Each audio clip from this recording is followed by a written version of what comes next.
Hai semuanya. Nah, hari ini kita mau ngapain nih, Mas? Nah, kan bukannya kita akan membahas tentang Salomo. Oh iya, kita kan mau bahas tentang kebijaksanaan Salomo. Nah, itu ya. Kalau gitu, sebaiknya kita mulai aja yuk. Gas. Jadi gini, Salomo itu anak Daud. Dia seorang raja di Yerusalem. Lalu dia itu terkenal dengan kebijaksanaannya. Lalu yang sudah termuat dalam kitab suci, yaitu namanya kitabnya itu Kebijakan Salomo. Nah, dalam setiap kebijakannya, dia itu selalu melibatkan Tuhan, kayak kita gitu. Nah, lalu ada satu kisah yang paling menarik itu dalam kitab suci itu, yaitu tentang dua orang perempuan yang datang kepada Salomo yang membawa masalah anaknya. Jadi dua wanita itu punya anak masing-masing, dia itu gembala satu rumah. Nah, dari antara kedua anak wanita ini tuh salah satunya anaknya tuh mati karena ibunya tertindih ibunya. Nah, lalu datang kepada Salomo gitu, dan hebatnya dia Salomo langsung mau memotong kedua anak itu untuk ya adil gitu, tapi ternyata nggak jadi. Dia langsung memberikannya kepada wanita yang pertama karena dia melihat gitu, oh ini kok jiwa ibunya baik, terlihat sekali gitu loh, gitu. Nah, aku juga pernah baca kalau Salomo itu pernah mendapatkan sebuah mimpi ketika dia pertama kali menjadi raja Israel yang menggantikan ayahnya Daud.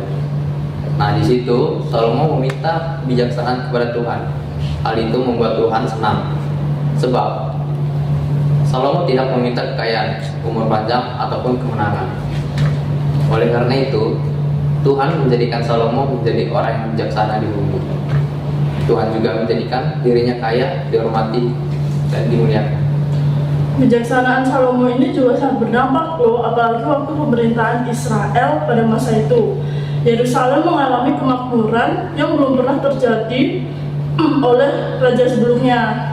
Nah, perbendaharaannya itu penuh dengan emas, perak, dan sumber daya berharga lainnya. Selain itu, selama pemerintahan juga, Salomo juga menaklukkan banyak negara untuk memperluas wilayah Israel.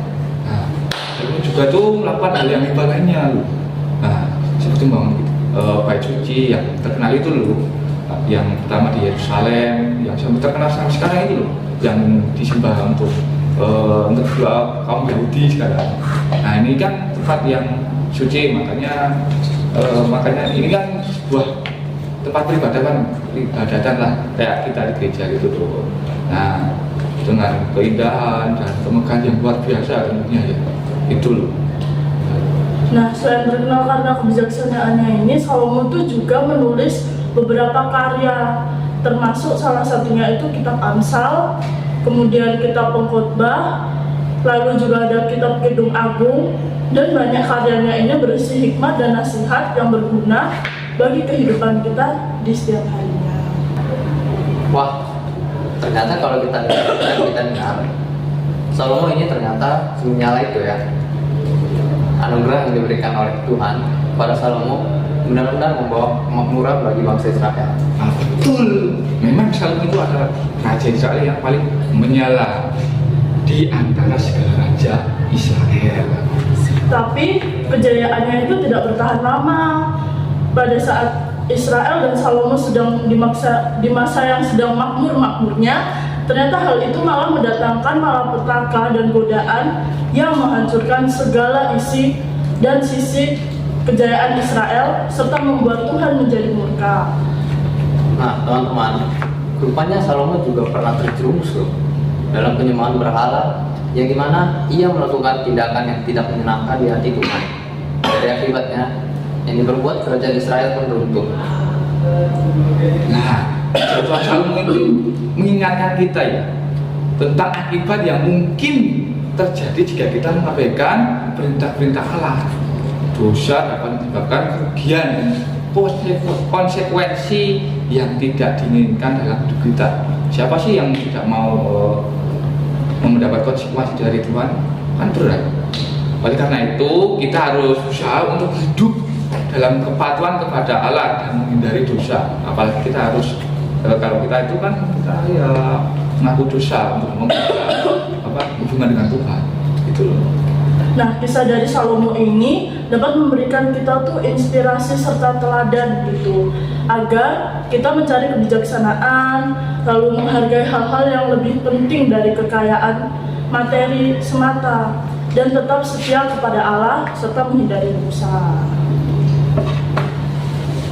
Nah, kita sebagai kaum muda, dari Salomo untuk menjadi bijaksana dalam mengambil keputusan dalam kehidupan sehari-hari.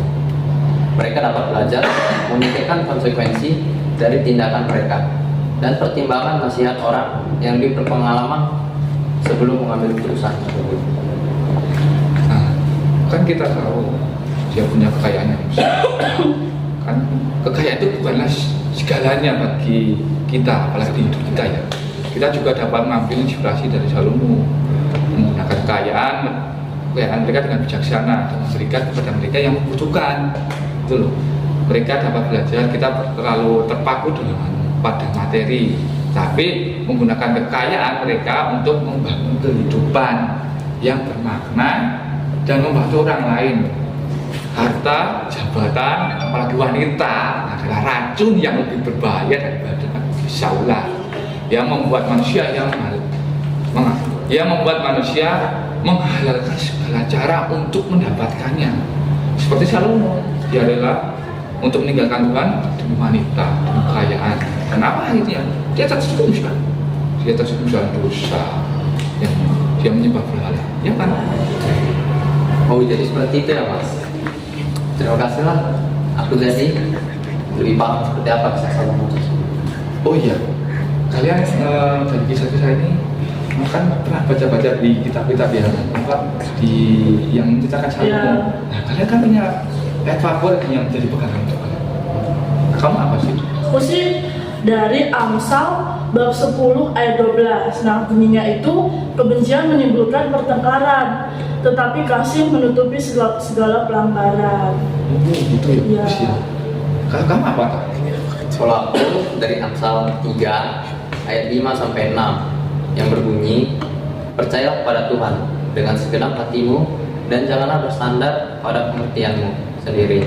Dalam segala pekerjaan akulah Dia, maka Ia akan menuntun jalanmu. Bagus juga. Kalau aku sih di kitab Mazmur bab 127 ayat 1, yaitu nyanyian ziarah Salomo. Jikalau bukan Tuhan yang membangun rumah, sia-sialah jerih payah orang yang membangunnya.